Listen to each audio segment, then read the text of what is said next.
describe it as squat and a little ungainly on the ground. Once in the air, the de Havilland Vampire takes on a graceful form that more modern jets lack. We're aboard a de Havilland Vampire. This is the only Australian-built Vampire flying in Australia.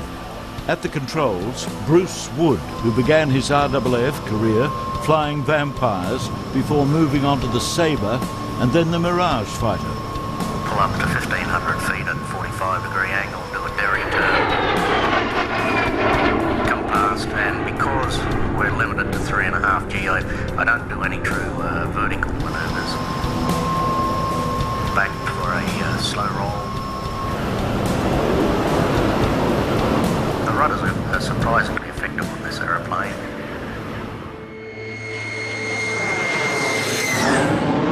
This is the DH115 model, a twin-seater used by the Air Force to train pilots.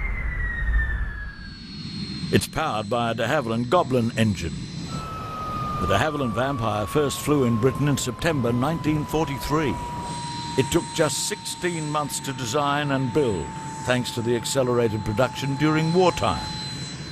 The cockpit pod is constructed of laminated wood.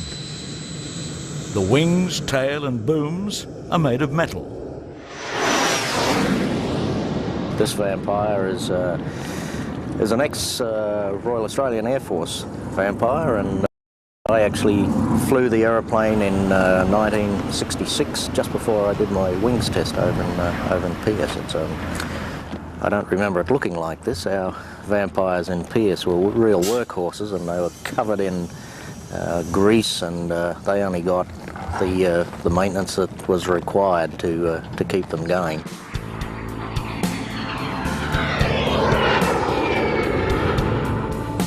"80 Vampires were built in Australia at Bankstown under licence by the Commonwealth Aircraft Corporation. Even the de Havilland jet engines were built in Australia.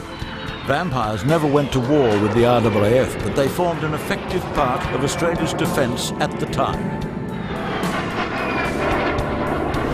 Today, few remain for display purposes around the country.